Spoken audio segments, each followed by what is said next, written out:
Druhý príbeh sa venoval majstrovi Theodorovi Josefovi Musonovi. And all that jazz, hold on, hon, we're gonna bunny hug. I bought some aspirin down at United Drug in case you shake apart and want a brand new start to do that jazz. Ja tohto človeka možno vnímam trošku ináč ako zberatelia, alebo ľudia, ktorí obdivujú jeho umenie. Ja ho vnímam ako osobnosť.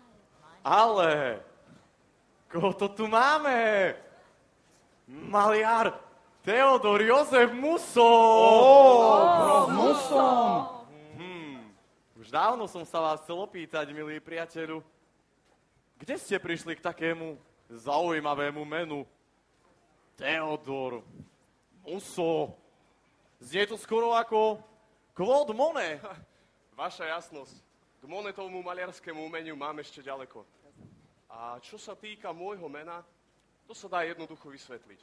Ja som sa síce narodil v Maďarsku, nedaleko Péči, ale moji predkovia pochádzajú z Francúzska. Oh la la! Bonjour, monsieur Muson!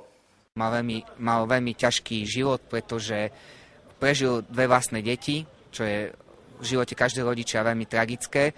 Prežil jednu vlastnú manželku, ktorú neskutočne miloval a mal to v živote veľmi ťažké. Tiež ma táto osobnosť inšpirovala v tom, že žila v Michalovce. Môžeme si povedať, že Michalovce neboli vtedy nejakým centrom kultúry.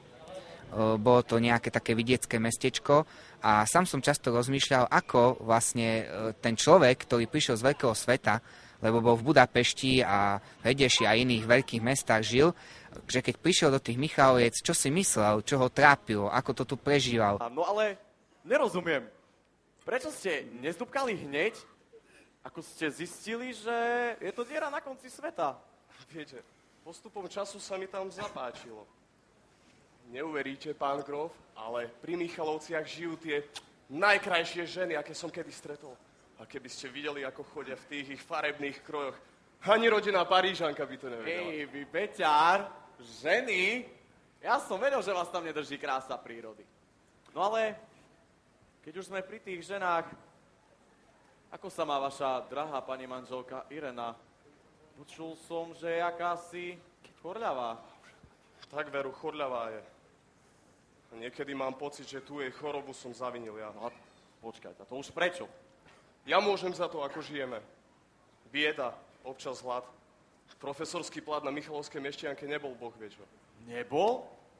A Bari sa to už zmenilo? Ale kde zmenilo? Učiteľia stále žijú z ruky do úst. Mal som možno čítať jeho listy. Samozrejme, tieto listy sú veľmi osobné, tie nepôjdu do žiadnych kníh. Čiže myslím si, že trošku som ho pochopil ako osobnosť a o to ľahšie sa mi potom písal vlastne príbeh. Do scenaristickej podoby tento príbeh rozpracoval Peter Karpinský, pretože to bola veľmi ťažká úloha vystihnúť túto osobnosť. On na základe príbehu napísal jeden fantastický scenár. Myslím si, že je to jedno z najlepších divadelných predstavení, ktoré sme v rámci Dňa mesta zatiaľ videli. Už je to tu! 10, 9, 8, 7, 6, 5!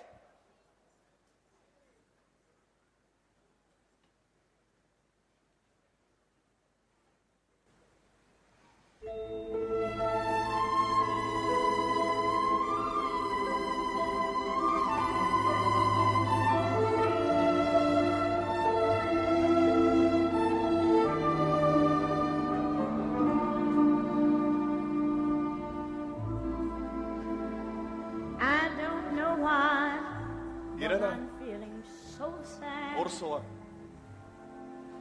Klára, tak ste ku mne opäť prišli. Je to zvláštne. Mal som 3 manželky a 5 detí. Celý život bolo okolo mňa plno ľudí a teraz som zostal sám. Úplne sám. Možno to tak má byť. Každý človek je na konci sám.